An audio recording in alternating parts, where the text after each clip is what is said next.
we said that we could take this telescopic wood rod out.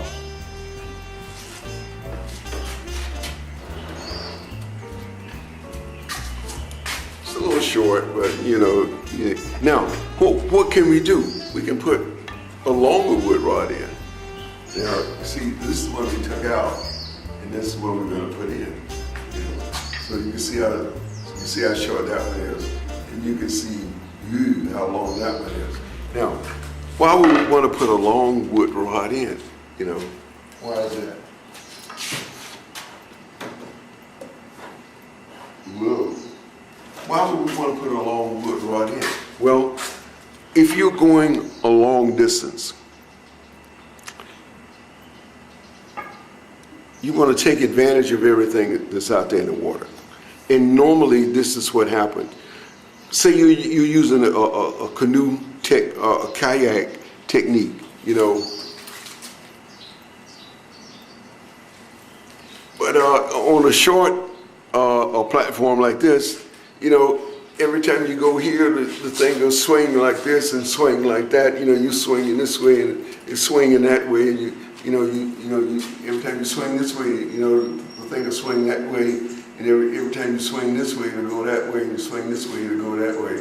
You know, how you like my dance? You know, the old days called it the boogaloo. You know, like I'm from the hood. I'm sorry. You know, well, okay now, but. What do you do? What do you do?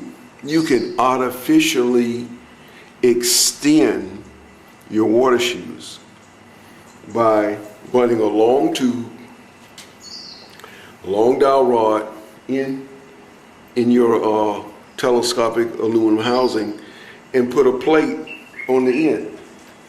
In other words, if I put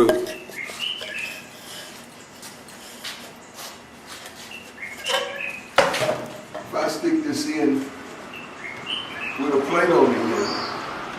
If I stick this in with a plate on the end, now as I turn, this vane will catch, you know, it's like it works like a rudder, or it works like a centerboard, or it works like what they call those things they put on the surfboard, skis, the little skegs on the back of the surfboard. Sometimes they have one, sometimes they have two, sometimes they have three or whatever on the back.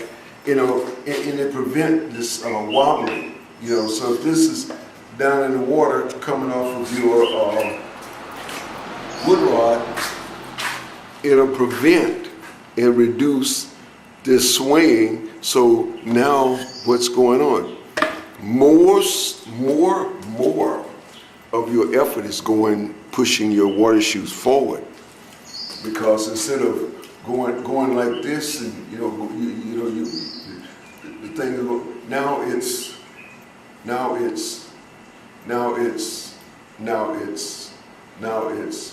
instead of, and so more of your effort is going into the forward movement of your water shoe, as opposed to a lot of the effort that's being wasted in this side lateral movement. So we can put a longer wood rod, and it could be round or square, probably this time square. A longer square wood rod, and just one of the sides. I like to put it in the inside. I think we put it on the outside, but I like to put it on the inside.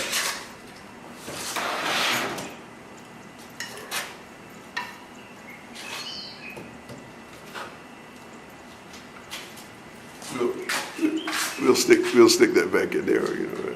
Okay. On the inside, and now we got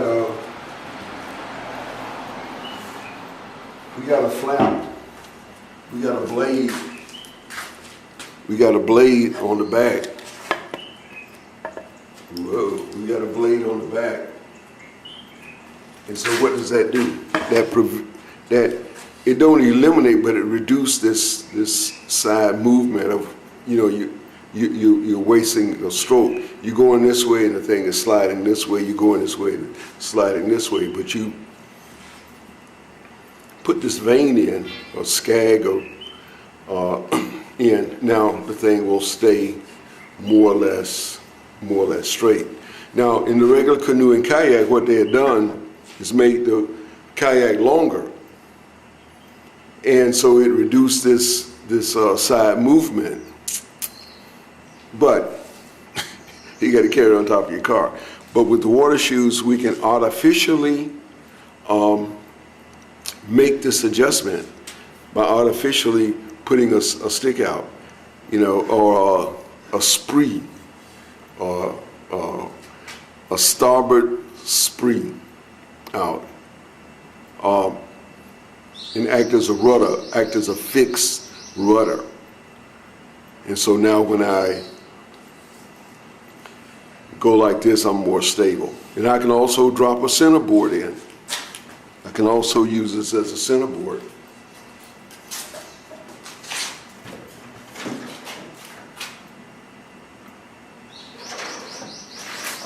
I don't know if you can see that. I don't know if you can see that, but the centerboard,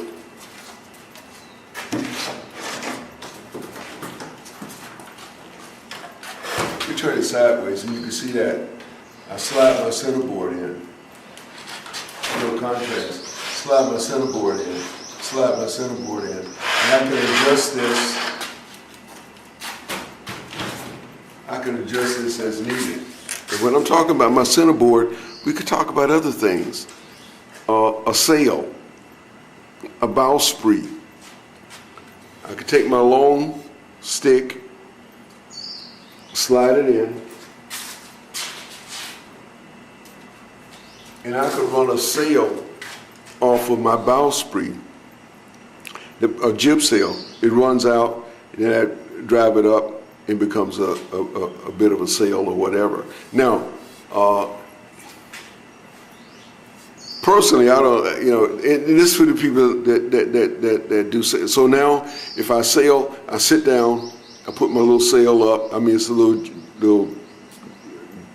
jive sail, a jib sail or something like that. It's not a big sail, but a little jib sail to give you some support.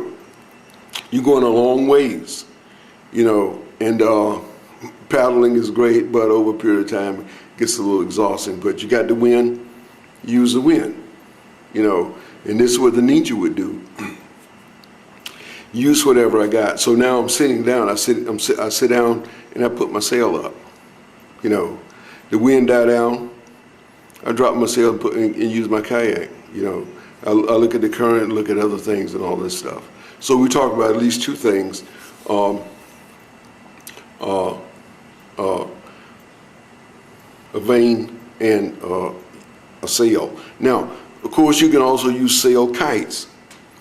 And here again, for the people who go on the internet, look up sail kites, and you see how the sail kite works. So, well, gee whiz, this might be better than a regular sail. Just chunk the thing up there, and the thing flies, and all kinds of stuff. A sweep. Now, this is a different kind of oar. It sweeps along. It's a Chinese oar. Americans don't use it that much, but the thing is really great when it's really great. So we talked about that a little bit. Okay, now we're gonna keep on moving along.